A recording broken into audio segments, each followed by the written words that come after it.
الحمد لله القائل أعوذ بالله من الشيطان الرجيم وما من دابة في الأرض إلا على الله رزقها ويعلم مستقرها ومستودعها كل في كتاب مبين صدق الله العظيم. أشهد أن لا إله إلا الله وحده لا شريك له وأشهد أن محمدا عبده ورسوله. اللهم صل وسلم على سيدنا محمد وعلى آله وصحبه أجمعين. أما بعد فيا عباد الله أوصيكم وإياي بتقوى الله فقد فاز المتقون. قال الله تعالى في كتابه العزيز يا أيها الذين آمنوا اتقوا الله حق تقاته ولا تموتن إلا وأنتم مسلمون. Sidang jemaat yang dirahmati Allah, saya berpesan kepada diri saya dan sidang jemaah sekalian, marilah kita bersama-sama meningkatkan keimanan dan ketakwaan kepada Allah Subhanahu wa Ta'ala dengan melaksanakan segala titah perintahnya dan meninggalkan segala larangan dan tegahannya. Mudah-mudahan kita berjaya di dunia dan di akhirat. Pada hari Jumaat yang mulia ini, khatib ingin menyampaikan khutbah yang bertajuk Islam menyuruh kepada usaha. Sidang jemaat yang dirahmati Allah, rezeki adalah milik Allah. Dialah yang menentukan rezeki kita.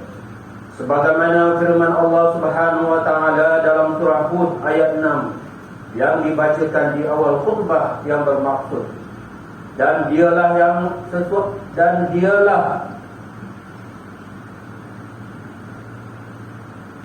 tiadalah sesuatu pun dari makhluk-makhluk yang bergerak di bumi.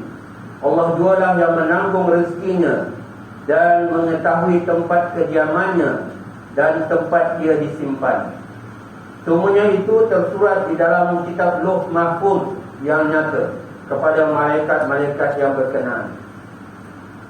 Dalam ayat ini dengan jelas kita dapati bahawa Allah Subhanahu wa Ta'ala memberi rezeki dan tidak satu pun makhluk yang bergerak dan merayap atau berjalan di muka bumi, melainkan semuanya telah dijamin oleh Allah Subhanahu wa Ta'ala rezekinya.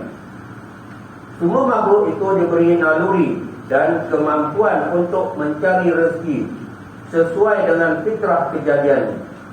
Allah Ta'ala mengetahui tempat kediamannya ketika hidup di dunia dan mengetahui pula tempat penyimpanannya setelah mati. Semua itu sudah tertulis dan diatur serapi-rapinya dalam kitab yang nyata, yaitu Lauh Mahfuz. Perihal perancangan dan pelaksanaan dari seluruh ciptaan Allah secara menyeluruh dan sempurna. Sidang jemaat yang dirahmati Allah, oleh itu, apakah kita boleh menyerahkan kepada takdir semata-mata menentukan nasib kita? Apakah kita boleh menunggu sahaja rezeki itu datang bergolek di depan mata kita? Maka jawapannya adalah tidak. Kerana Islam mengajar kita untuk berusaha dan gigih dalam mencari rezeki. Islam menyuruh kita menggunakan akal fikiran dan tenaga kita untuk mencapai kejayaan di dunia dan di akhirat. Umat Islam perlu rajin berusaha dan bekerja untuk mendapatkan pendapatan dan rezeki. Islam melarang kita meminta sedekah tanpa sebarang keperluan yang darurat. Larangan tersebut dinyatakan berdasarkan kepada hadis yang diriwayatkan oleh Abu Hurairah radhiyallahu anhu.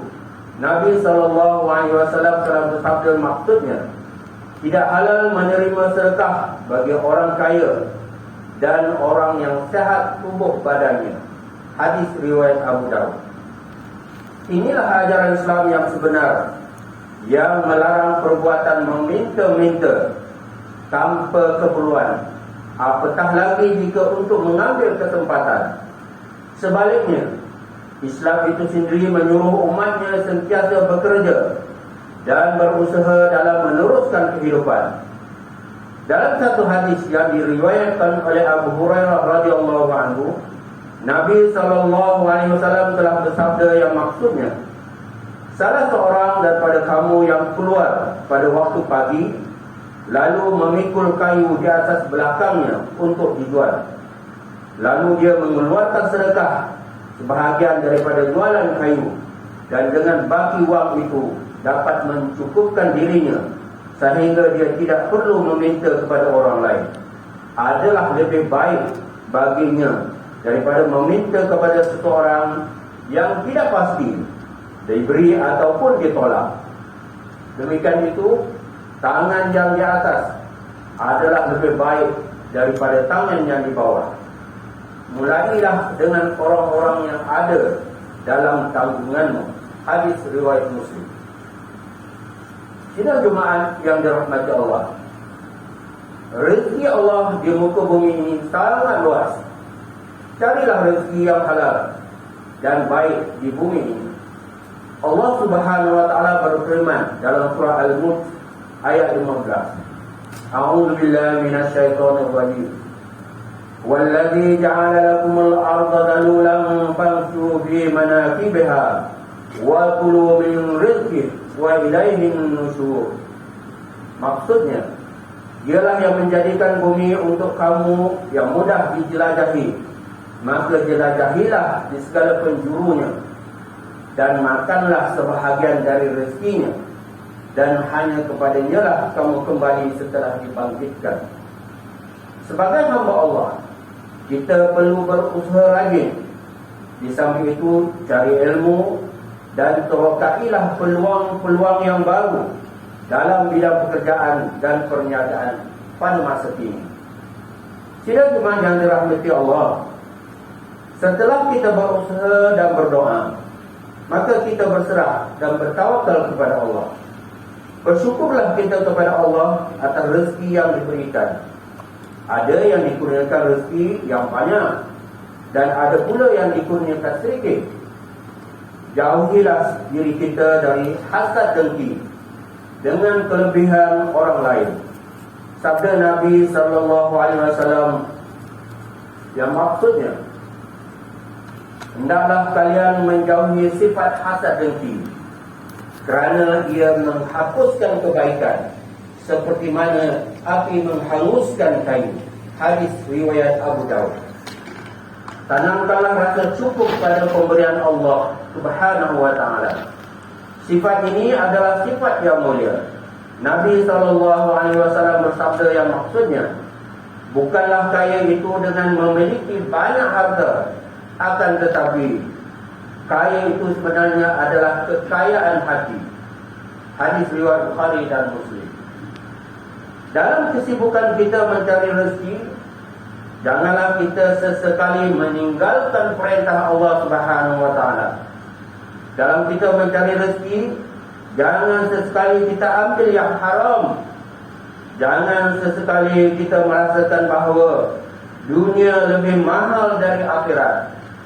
Ingatlah, kita hidup di dunia ini hanyalah sementara sahaja, dan dunia ini adalah pentas ujian kita. Buatlah kerja yang mendatangkan manfaat. Seorang Muslim hendaklah menggunakan semua itu untuk tujuan akhirat. Sidang Jumaat yang dirahmati Allah, kesimpulan khutbah pada hari ini ialah: pertama, rezeki adalah milik Allah. Dialah yang menentukan rezeki kita.